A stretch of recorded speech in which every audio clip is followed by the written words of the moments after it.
je crois que vous avez compris, nous serons en réunion et nous allons tout faire pour répondre aux exigences du peuple congolais. Le peuple congolais nous a dit, et beau décevoir, Bissoté, c'était pas ça? Beau trahir, Bissoté, excusez-moi. Beau trahir, Bissoté.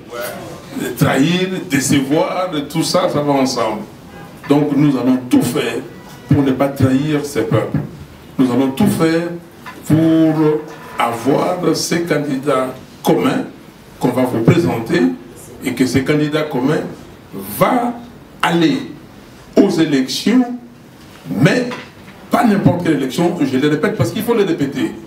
Quand nous disons que nous n'allons pas boycotter les élections, mais nous avons défini ces élections, ce n'est pas n'importe quelle élection. Nous ne boycotterons pas les élections telles que définies par la loi électorale, les élections telles que reprises, ou en tout cas les activités reprises dans les calendriers électoraux. Dans ces calendriers électoraux, nulle part vous pouvez lire déploiement ou je ne sais quoi sur la machine à voter. Est-ce que vous l'avez vu? Alors, donc, comme il n'y a pas cette activité machine à voter, on ne peut pas avoir la machine à voter. Monsieur Nanga nous avait dit qu'il y avait un défi, et ça a été relevé ici. C'est le défi de respect des textes légaux. Aujourd'hui, dans les textes légaux, il est dit que s'il y a des gens, des enrôlés, irréguliers, la CENI n'a pas d'autre choix que de prendre des mesures conservatoires de radiation de ces enrôlés. Radier ne veut pas dire que s'ils existent réellement, ils ne seront pas repris. Si on vous radie, vous allez en procédure de contentieux. Voilà, chers amis, chers frères et sœurs, nous avons un pays. Il faut que les gens apprennent à nous respecter. Et c'est en ce moment, et là je peux vous dire que moi je suis très fier d'avoir des jeunes, parce que moi-même j'étais jeune. Si je vous raconte comment moi j'ai connu Etienne Tshisekedi, comment j'ai travaillé avec lui depuis mon jeune âge, et comment j'ai influencé les choses de ces pays jusqu'aujourd'hui, et je suis très content que nous avons la relève qui arrive. Il faut continuer, mais je ne vous laisserai pas, parce qu'avant de mourir, avant moi de passer de l'autre côté, il faut que ces pays soient libérés. Merci. Congolais. Cela signifie que, quoique indépendant, monsieur le président de la CENI ne peut pas violer ce droit-là, parce que son rôle, c'est d'assurer la régularité du scrutin. À partir du moment où il introduit un vote électronique, parce que la machine à voter c'est un vote électronique, il introduit une irrégularité. Personne ne doit le laisser faire ça. Il ne faut même pas imaginer que Nanga puisse s'entêter. Il n'a pas le droit de s'entêter. Il n'a pas le droit de nous amener à ces élections-là. Nous avons le pouvoir de l'arrêter. L'article 64 nous donne ce pouvoir-là, de l'arrêter.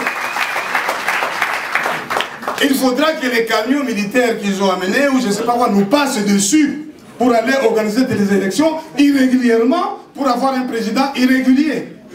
Le confrère a dit, nous avons, enfin non, c'est un jeune homme qui était devenu pour dire, nous avons commis l'erreur en 2011, nous n'allons pas la commettre en 2018.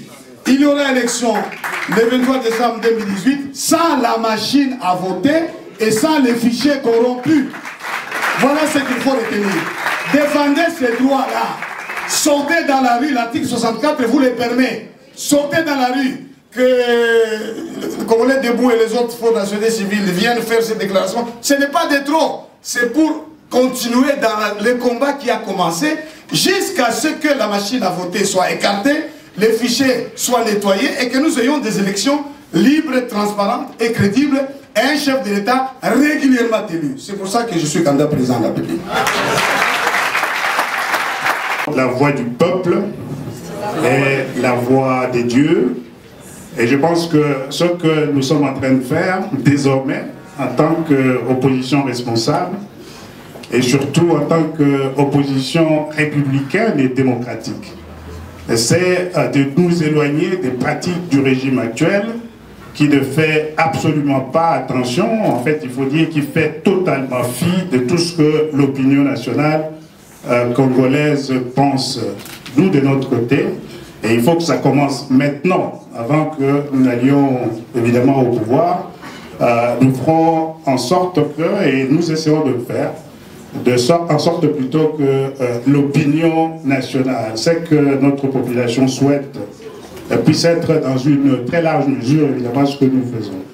Mais je voulais quand même dire que la mise en place d'une candidature commune d'opposition n'a jamais été exercice facile.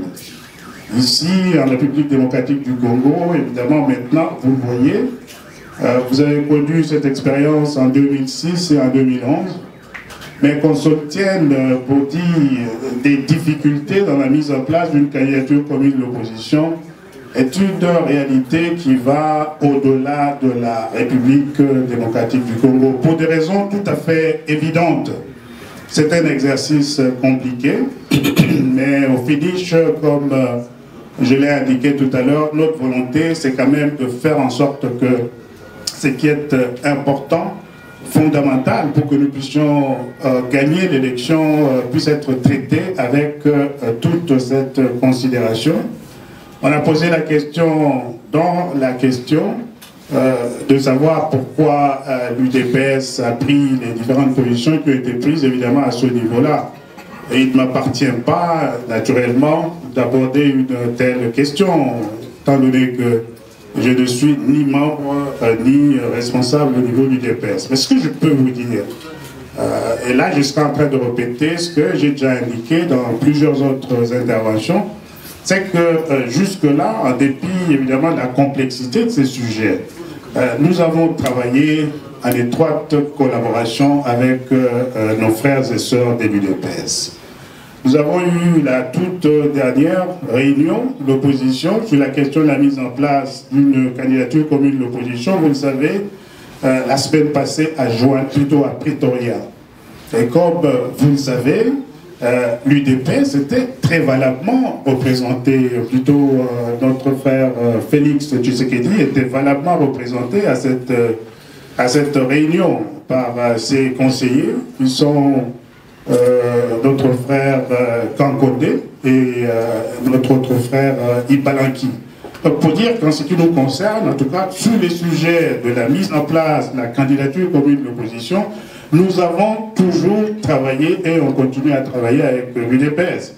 Et vous avez entendu, moi je l'ai suivi avec vous ce matin sur les ondes, je pense, de Top Congo, l'intervention de notre frère Peter Kazadi qui confirme la participation de l'UDPS à la prochaine concertation de l'opposition sur cette question qui va se tenir, nous l'espérons, la semaine prochaine.